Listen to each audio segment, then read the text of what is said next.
Hello everyone, you are welcome to my channel NM minds arena. आज की इस video में हम एक new chapter living creatures exploring their characteristics ये डिस्कस करने वाले हैं। इसमें हमारा मेन फोकस नोट्स पर रहेगा, अर्थात जो भी इसके की पॉइंट्स हैं, मेन पॉइंट्स हैं, उनको हम इसमें डिस्कस करेंगे। ये आपकी क्लास 6 की बुक क्यूरियोसिटी का चैप्टर है। और चलिए, लेसन को शुरू करने से पहले हम जरा इस लेसन के नेम को ही डिस्कस कर लेते हैं।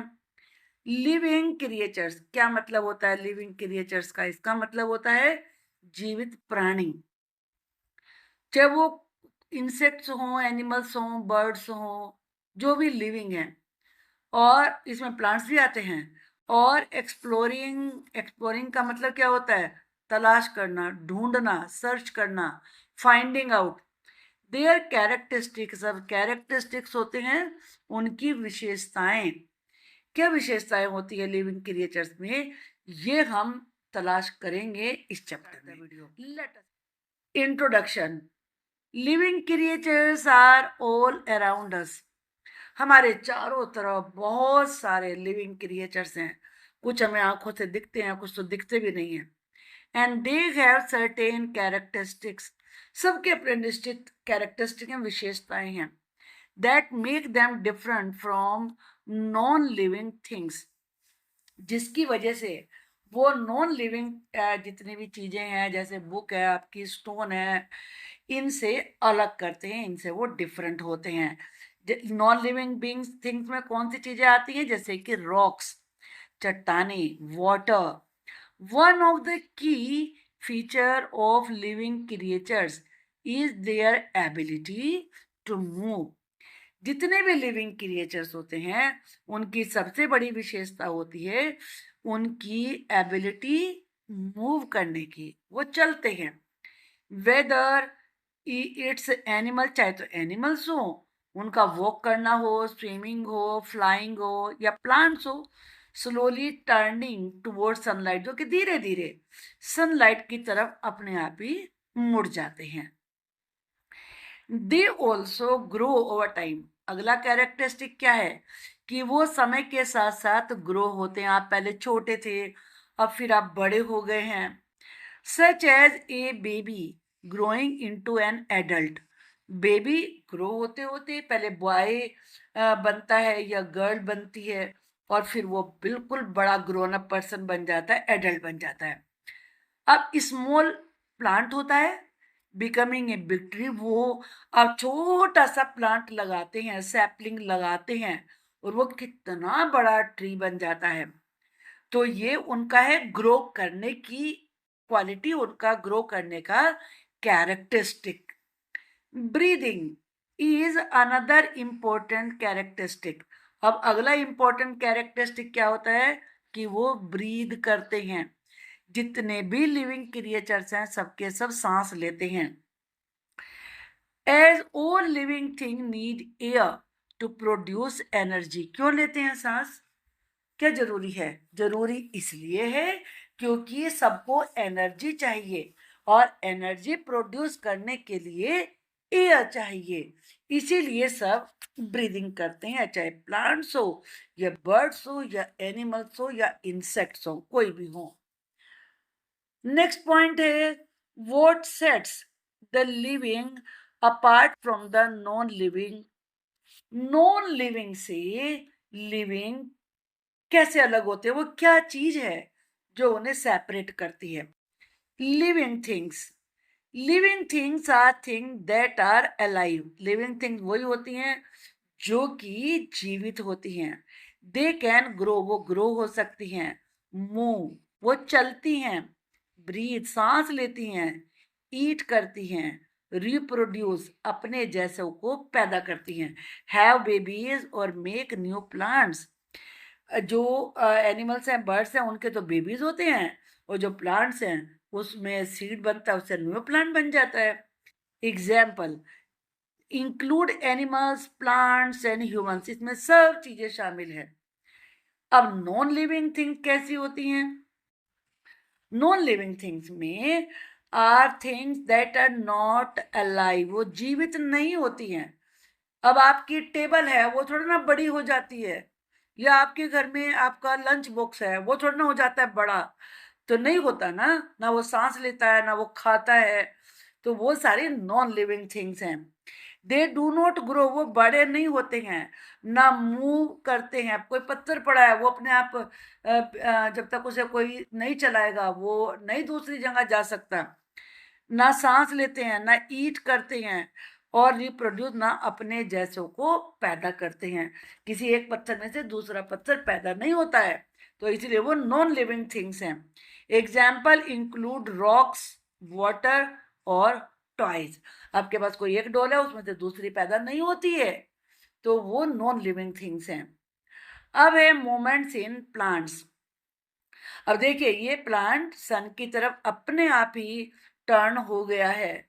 No plant do not move from one place to another like animals. जैसे एनिमल तो चल के यहाँ से वहां चले जाएंगे, प्लांट तो नहीं ऐसे चलते कि आपका रोज प्लांट है अब यहाँ रखा है तो वो चल के सुबह तक दूसरी जगह पहुंच जाएगा। But they show different types of moments, लेकिन उनका मोमेंट कुछ अलग तरीके का होता है।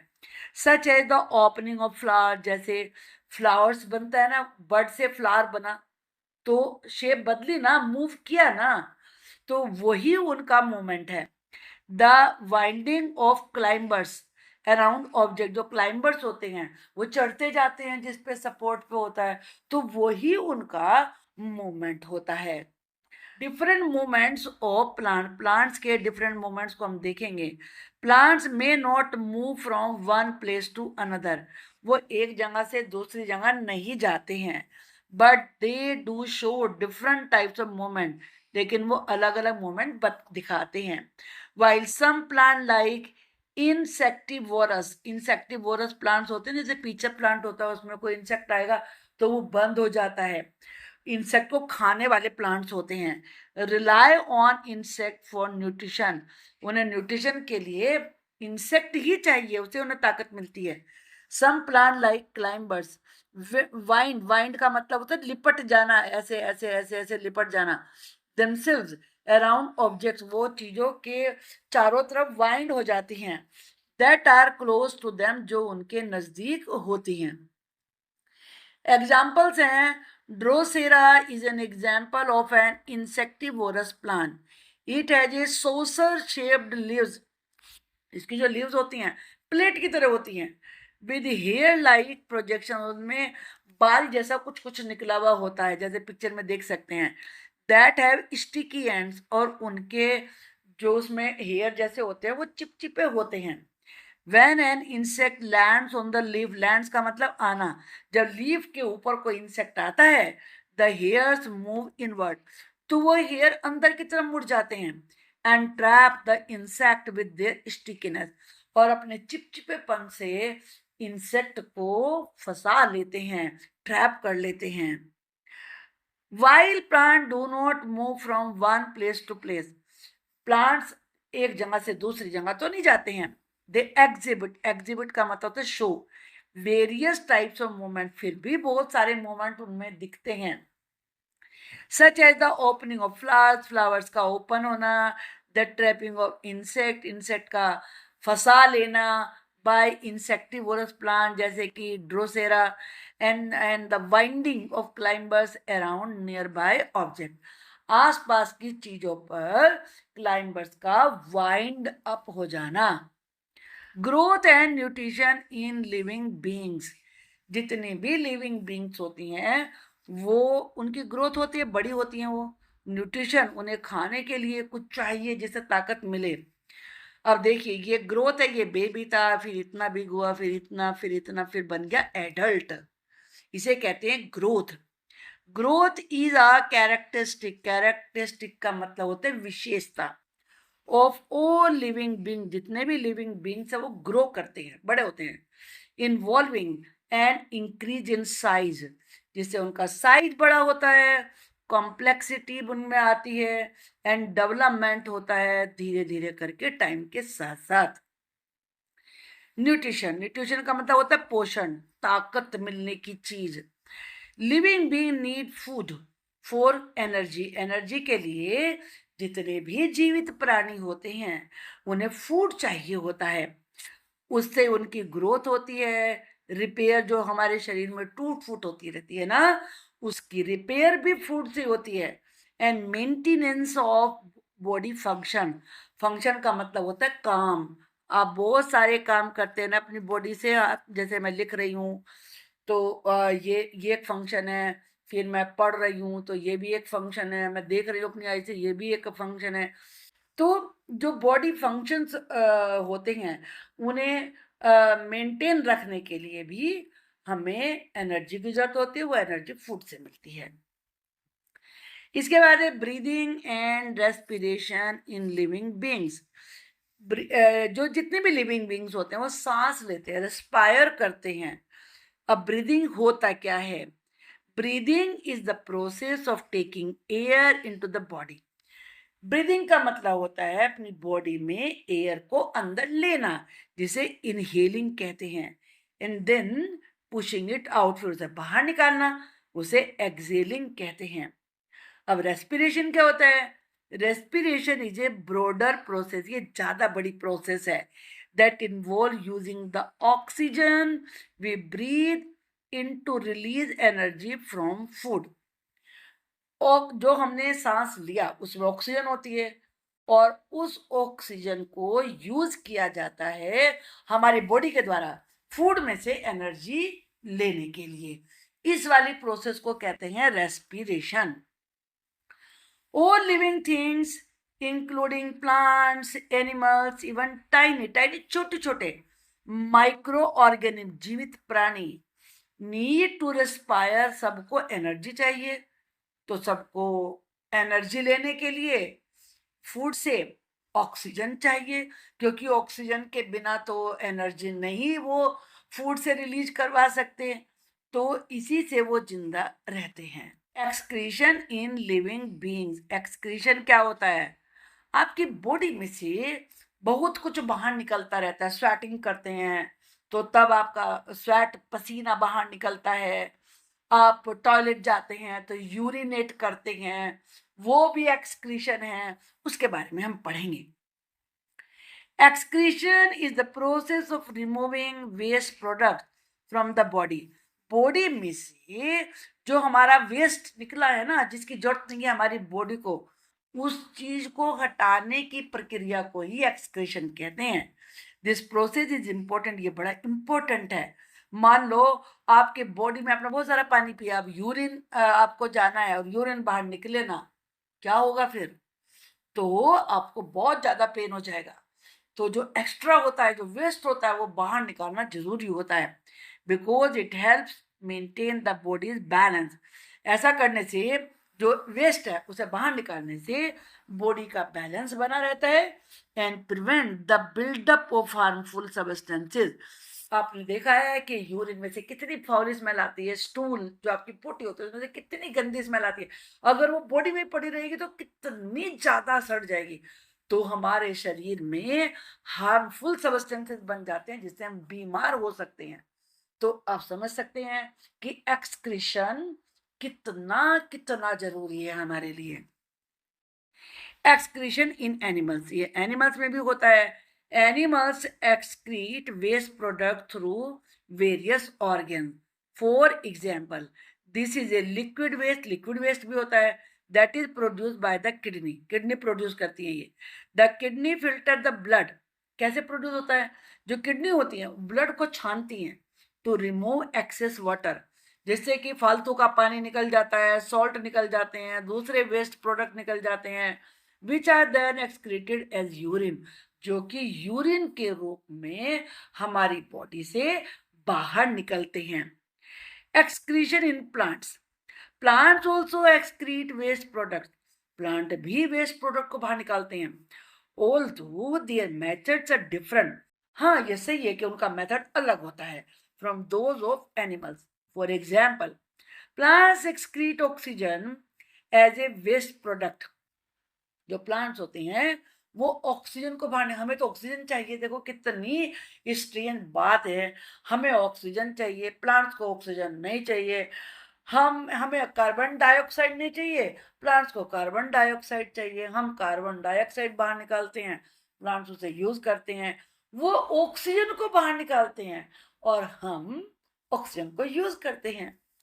तो जो प्लांट्स हैं वो ऑक्सीजन को बाहर निकालते हैं वेस्ट प्रोडक्ट के रूप में। कब निकालते हैं? जब वो फोटोसिंथेसिस करते हैं। फोटोसिंथेसिस क्या होता है? सनलाइट की हेल्प से लीव्स के द्वारा फूड तैयार किया जाता है, वो फोटोसिंथेसिस होता है। और कार्बन डाइऑक्साइड ड्यूरिंग रेस्पिरेशन, और रेस्पिरेशन के दौरान कार्बन डाइऑक्साइड भी वो एक्सक्रीट करते हैं, थोड़ी सी करते हैं। Response to stimuli in living beings. Stimuli क्या होता है? मतलब मुझे कोई खतरा आ रहा है मेरी आंख में, मैं एकदम से अपना हाथ उठाऊंगी, बचाऊंगी। तो जो खतरा है, कोई धूल है, कुछ मेरी तरफ आ रहा है, तो वो स्टिमुलाई होता है। तो इस स्टिमुलाई प्लूरल नंबर होता है, स्टिमुलस सिंगुलर नंबर होता है। Is anything that happens around us. Stimulus कुछ भी हो सकता है जो हमारे चारों तरफ है। To us that makes us react, जिससे हम रिएक्ट करते हैं। एंड रेस्पॉन्ड इन सम वे, या रेस्पॉन्ड करते हैं। For example, if you touch something hot, अगर आप किसी हॉट को चीज को टच करें, the heat is the stimulus, तो हीट स्टिमुलस, आप तुरंत अपना हाथ पीछे करेंगे। That makes you pull your hand away, जिसकी वजह से आप अपने हैंड को पीछे की तरफ खींच लेते हैं। Reproduction in living being. देखो, प्रोडक्शन और रिप्रोडक्शन में क्या फर्क होता है? प्रोडक्शन में होता है कोई नई चीज बनाना, वो प्रोडक्शन है, फैक्ट्रियां प्रोडक्शन करती हैं। और रिप्रोडक्शन का मतलब होता है अपने जैसी चीज को बनाना। अब मान लीजिए फैक्ट्री में चीजें बन रही हैं तो मशीनें बना रही है ना, मशीन मशीन को थोड़ी ना बना रही है, मशीन तो नई चीज बना रही है, दैट इज प्रोडक्शन। लेकिन जो ह्यूमन बींग्स हैं, एनिमल्स हैं, प्लांट्स हैं, वो अपने जैसे को पैदा कर रहे हैं, तो वो कहलाता है रिप्रोडक्शन। आपने यहाँ पर आप देख रहे हैं, ये एनिमल्स हैं, ये बेबी के रूप में हैं, फिर ये बिग हो गए हैं। ऐसे ही यहाँ पर आप देख रहे हैं, ये प्लांट्स कैसे सीड से प्लांट्स बन रहे हैं, इनके अंदर सीड्स हैं। Reproduction is the process, reproduction वो प्रोसेस होती है by which living beings produce new individuals of their own kind. Their own kind का मतलब है बिल्कुल अपने जैसे बनाते हैं। आप मान लीजिए आपने रोज की कटिंग लगाई है, तो रोज ही आएगा, उस पर मैरीगोल्ड नहीं आएगा। तो बिल्कुल अपने जैसे बनाते हैं। Is essential for the continuity of life on earth. Earth पर जीवन की कॉन्टिन्यूटी को बनाए रखने के लिए ये बहुत जरूरी है। When a living being can no longer exhibit the characteristics necessary for life, अगर कोई लिविंग बीइंग जो लाइफ के लिए जरूरी कैरेक्टरिस्टिक होती हैं वो नहीं दिखाता है, जैसे कि मूवमेंट है, ग्रोथ है, नीड फॉर फूड है, despite having all the necessary resources, भले उसके पास सारे रिसोर्सेज हों, जैसे फूड भी हो, एयर भी हो, वाटर भी हो, तो उसे डेड माना जाता है। मान लीजिए कोई डॉग है, उसकी डेथ हो गई है, तो उसके पास फूड रख दीजिए, एयर भी है, वाटर रख दीजिए, लेकिन वो मूवमेंट ही नहीं कर रहा है, ना ब्रीदिंग कर रहा है, तो वो डेड कहलाएगा। When is a living being considered dead? किसी भी लिविंग बीइंग को डेड कब मानते हैं? A living being is considered dead when it can no longer show characteristics necessary for life. जो लाइफ के लिए नेसेसरी कैरेक्टरिस्टिक है ना, जैसे कि आपने पढ़ा भी, मोमेंट है, ग्रोथ है, नीड फॉर फूड है, तो जब वो इनके प्रति कोई अपनी आवश्यकता को नहीं दिखाता, even if it has access to resources, भले वो उसके पास ही रखे हैं, फूड है, एयर है, वाटर है, लेकिन वो उन्हें ले नहीं रहा है, तो तब आप उसे मानते हैं कि ये डेड है। Essential condition for germination of a seed. Germination क्या होता है? सीड में से प्लांट की शुरुआत होना, वो जर्मिनेशन कहलाता है। इसेंशियल का मतलब होता है जरूरी, कंडीशन का मतलब होता है हालत। तो सीड को जर्मिनेट होने के लिए कौन सी जरूरी हालत चाहिए, उसके बारे में पढ़ेंगे। Water is important for germination. सबसे पहले तो जर्मिनेशन के लिए वाटर चाहिए, because it activates enzymes that start the growth process with in the seed. क्योंकि सीड के अंदर एंजाइम्स होते हैं, तो वाटर उन्हें एक्टिवेट करता है, उससे ही ग्रोथ शुरुआत होती है। अब देखिए ये सीड है और यहाँ पे ये सीड कोट है जो ऊपर का है, ये एम्ब्रायो है और ये फूड रिजर्व है। Germination is the process, germination वो प्रोसेस कहलाती है by which a seed develops into a new plant. Seed new plant में डेवलप होता है अंडर फेवरेबल कंडीशन, कुछ फेवरेबल कंडीशन के अंतर्गत।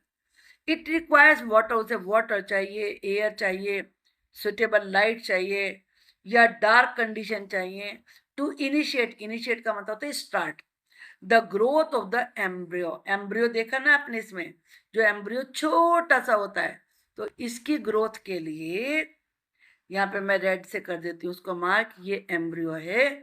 इसकी ग्रोथ के लिए जो प्रोसेस होती है उसको शुरुआत करता है सीड के अंदर। अब है आगे इसेंशियल कंडीशन, क्या कंडीशन होनी चाहिए। Water is necessary to activate enzyme that start the growth process, जैसा भी आपने पढ़ा। एयर प्रोवाइड्स ऑक्सीजन, दूसरी क्या चीज चाहिए, एयर चाहिए। एयर से ऑक्सीजन मिलती है प्लांट को, जो कि रेस्पिरेशन के लिए जरूरी है। लाइट और darkness is required depending on the type of seed. Seed किस तरीके का है तो उसके हिसाब से उसे अंधेरा चाहिए या लाइट चाहिए, ये डिपेंड करता है सीड के ऊपर। अब एग्जाम्पल, अब bean seed germinates when provided with adequate moisture, air, light। Bean seed तभी जर्मिनेट होगा जब उसे मॉइस्चर मिलेगी, एयर मिलेगी, लाइट मिलेगी। द सीड स्वेल्स, सीड मोटा हो जाता है। द सीड कोट ब्रेक, जो उसके ऊपर कोट होता है, कवर होता है, वो टूट जाता है। And the radical young root, जो छोटी छोटी रूट निकलती हैं वो रेडिकल कहलाती हैं। एंड प्लूम्यूल, जो यंग शूट, जो तो पहले सबसे पहले दो लिव्स आती हैं, एमर्ज, वो सामने आती हैं, developing into a new plant, जिससे न्यू प्लांट बन जाता है। Conditions essential for seed germination, अभी आपने पढ़ा कि वाटर चाहिए, सनलाइट चाहिए और सॉइल चाहिए, ये आपका सीड है। Water, seeds need water to germinate, seeds को वाटर चाहिए जर्मिनेट होने के लिए।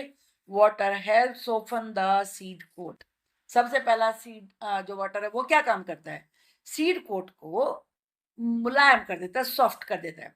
अलाउ द टाइनी एम्ब्रियो, छोटा सा एम्ब्रियो होता है, उसे अलाउ करता है like the bean seed to grow, कि वो बड़ा हो जाए into a plant. It also enables the necessary processes for growth to happen. और ग्रोथ के लिए और भी दूसरी जरूरी प्रोसेस होती है जो अब आगे पढ़ेंगे बड़ी क्लास में, वो भी एक्टिवेट हो जाती हैं। एयर एंड सॉइल, ये क्यों जरूरी है। Seeds require air for germination, seeds को जर्मिनेशन के लिए एयर चाहिए, which they get from spaces between soil particles. ये एयर कहाँ से मिलती है, सॉइल के बीच में छोटे छोटे पार्टिकल्स होते हैं, उनमें जगह होती है खाली, वहां से एयर मिलती है। These spaces also help the root to grow easily, और इसकी वजह से ही रूट्स भी ग्रो हो जाती हैं। अब light and dark conditions for bean seed, light is not necessary for germination. Bean seed के लिए लाइट को जरूरी नहीं है कि वो जर्मिनेट हो लाइट में ही, and generally most seed do not need light at this stage, और ज्यादातर सीड्स को लाइट की जरूरत नहीं होती शुरुआत में। हाउएवर आफ्टर जर्मिनेशन, जर्मिनेशन के बाद sunlight is essential for the further growth of the seedling, seedling की ग्रोथ के लिए सनलाइट जरूरी होती है। Light and darkness in seed germination, some seeds of flowering plants, flowering plant के कुछ सीड्स होते हैं जैसे coleus, petunia, need light to start growing, उन्हें ग्रोथ के लिए, ग्रो करने के लिए लाइट चाहिए। If you cover the seeds with soil, अगर आप इन सीड्स की को मिट्टी से कवर कर देंगे it stop them from sprouting, तो वो स्प्राउट ही नहीं होंगे, वो ग्रो ही नहीं करेंगे, जर्मिनेशन ही नहीं होगा उनमें। On the other hand, seeds like calendula and zinnia need darkness to germinate, इन्हें अंधेरा चाहिए। So they should be covered with enough soil to block out the light, इसलिए लाइट को ब्लॉक करने के लिए उन्हें मिट्टी से कवर करना पड़ता है। Growth and movement in plants, upright position, एक ऊपर की तरफ बड़े होते हैं। When a plant is kept upright, जब प्लांट को सीधा रखते हैं, द रूट ग्रोज डाउनवर्ड, तो रूट नीचे की तरफ ग्रो होती हैं, and the shoot grows upward, so shoot यानी कि जो सबसे पहली दो लीव्स होती हैं वो ऊपर की तरफ ग्रो करती हैं। इन्वर्टेड पोजिशन, उल्टी position, when a plant is kept inverted, जब पलट के रखते हैं, द रूट बैंड, तो रूट मुड़ जाती हैं, बट स्टिल ग्रोज डाउनवर्ड, लेकिन फिर भी नीचे की तरफ ही उगेंगी। While the shoot bend, shoot में बैंड हो जाता है, एंड ग्रोथ अपवर्ड्स, और ऊपर की तरफ को ही ग्रो करता है। Directional sunlight, when a plant receives sunlight from only one direction, अगर प्लांट को सनलाइट एक ही साइड से मिल रही है, the shoot grows toward the light, तो शूट उधर की तरफ मुड़ जाएगा, उधर की तरफ ग्रो करेगा जिधर लाइट होगी। While the root continues to grow downward, जबकि रूट नीचे की तरफ ही ग्रो होती रहती है। Life cycle of a plant, plant की लाइफ साइकिल। प्लांट की लाइफ साइकिल के लिए आप इस डायग्राम को अच्छे से समझ लीजिए। ये आपने सीड किया, ये इसके यहाँ पर ये इस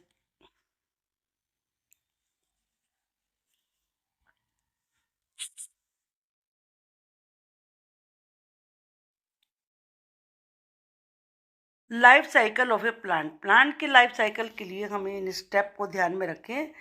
इसमें स्टेज नंबर क्या होती है, सीड, और इसके बाद स्टेज 1 के बाद स्टेज 2 आती है, और वो है ये 2। इसमें रूट्स नीचे की तरफ ग्रो होती हैं, और ये स्प्राउट्स आते हैं जिन्हें शूट्स कहते हैं, ये 2 लीव्स होती हैं। इसके बाद स्टेज 3 है अपीयरेंस ऑफ लीव्स, फिर लीव्स अपीयर होती हैं। स्टेज 4 में अपीयरेंस ऑफ फ्लावर्स, फ्लावर्स आने लगते हैं। स्टेज 5 में अपीयरेंस ऑफ फ्रूट्स, फ्रूट्स आने लगते हैं। और उसके बाद लास्ट स्टेज होती है डेथ ऑफ ए प्लांट, और या फिर फ्रूट आता है पोड विद सीड्स, जिसके अंदर सीड्स होते हैं। या तो ये स्टेज आती है या फिर ये वाली स्टेज आती है। Seed germination, a seed sprouts into a young plant, seed एक छोटे से प्लांट के रूप में स्प्राउट करता है under suitable conditions. Growth and maturation, the young plant grows, जो छोटा प्लांट होता है वो फिर बड़ा होता है, ग्रो होता है, मैच्योर्स और काफ़ी बड़ा हो जाता है इवेंचुअली, और आखिर में प्रोड्यूसिंग फ्लावर्स एंड फ्रूट्स, उस पर फ्लावर्स और फ्रूट आते हैं।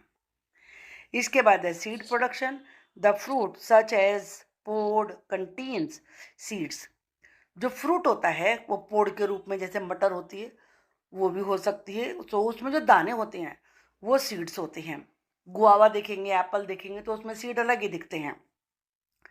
Which will give rise to a new generation of bean plants, और जिससे कि बीन प्लांट की नई जनरेशन शुरू हो जाती है।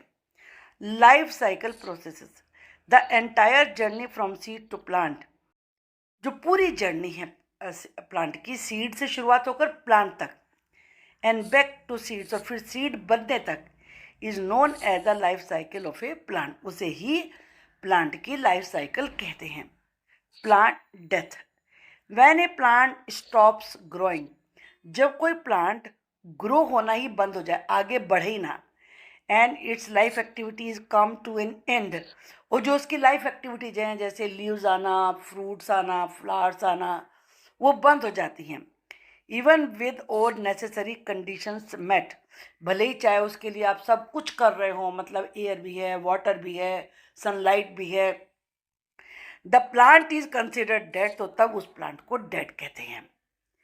लाइफ साइकिल ऑफ एनिमल्स, यहाँ सबसे पहले बटरफ्लाई की लाइफ साइकिल है। बटरफ्लाई की लाइफ साइकिल में आप देख रहे हैं, सबसे पहले एग होगा, एग से लार्वा बनेगा यानी कैटरपिलर, उसके बाद प्यूपा और उसके बाद एडल्ट बटरफ्लाई, और बटरफ्लाई से फिर एग आ जाएगा। No, different animals have different life cycles. अलग अलग एनिमल्स की अलग अलग लाइफ साइकिल होती हैं। Some animals undergo metamorphosis. कुछ एनिमल्स में मेटामॉर्फोसिस होता है, जैसे कि बटरफ्लाई, वाइल अदर, जबकि जो कुछ दूसरे होते हैं लाइक ह्यूमन, जैसे जिनमें कि ह्यूमंस भी हैं, have a more direct development. उनका डेवलपमेंट बिल्कुल सीधा सीधा होता है। Life cycle of A mosquito. Mosquitoes go through 4 stages in their life cycle. इनके 4 स्टेजेस होते हैं। सबसे पहले एग आता है, फिर लार्वा आता है, फिर प्यूपा आता है, फिर एडल्ट मॉस्किटो बन जाता है। The adult mosquito comes out of the pupa. Adult mosquito pupa में से बाहर निकलता है। Rest on the water for a short time. थोड़े समय के लिए वाटर के ऊपर रेस्ट करता है एंड देन फ्लाइज अवे, फिर उड़ जाता है। Adult mosquito can live for about 10 to 15 days. जो एडल्ट मॉस्किटो है वो 10 से 15 डेज तक जी सकता है। आप ये देख रहे हैं, ये प्यूपा है और ये है लार्वा। लार्वा से प्यूपा बनता है, यानी कि इस तरीके से, और ये वाटर है, ये इसमें इसके एग्स हैं। स्टेजेस। सबसे पहली एग लेड ऑन और नियर वाटर सरफेसेस, या तो वाटर सरफेस पर या उसके पास एग देता है मॉस्किटो। फिर larva aquatic feeds on organic matter. जो भी उसमें ऑर्गेनिक मैटर होते हैं पानी में, वो उनको ऊपर सर्वाइव करता है। प्यूपा ट्रांजिशनल स्टेज, ये बदलाव वाली स्टेज है। डज नॉट फीड, इसमें कोई खाने की जरूरत नहीं होती। Adult emerges from pupa. जो एडल्ट मॉस्किटो होता है, जो हमें दिखता है, वो प्यूपा से बनता है। कैपेबल ऑफ फ्लाइट, उड़ सकता है, एंड रिप्रोडक्शन, और वो भी अपने जैसे पैदा कर सकता है, यानी कि एग दे सकता है। अब यहाँ पर इसका आप देख सकते हैं, स्टेज 1 है एग, स्टेज 2 है लार्वा, स्टेज 3 है प्यूपा, और फिर है adult mosquito. The mosquito starts as an egg, stage 1, then grows into a larva, stage 2, which turns into a pupa, stage 3, and finally becomes an adult mosquito, stage 4. The female mosquito lays eggs. जो female mosquito होती है वो egg देती है on और near water, and the cycle repeats. At each stage the mosquito looks different. Her stage पे mosquito अलग अलग दिखते हैं। The egg doesn't look like the larva. Egg larva जैसा नहीं दिखता। The larva look different from the pupa. Larva pupa से अलग दिखता है। And pupa looks very different from the adult mosquito. और प्यूपा मॉस्किटो से अलग होता है। Life cycle of the silk moth. The silk moth goes through 4 stages in its life cycle. पहले एग, फिर लार्वा, फिर प्यूपा, फिर एडल्ट। एग से हैच इनटू लार्वा। एग से लार्वा बनते हैं, विच ग्रोज इनसाइड, जो साइड में बड़े जो होते जाते हैं। As they grow, larva produces a thread like material.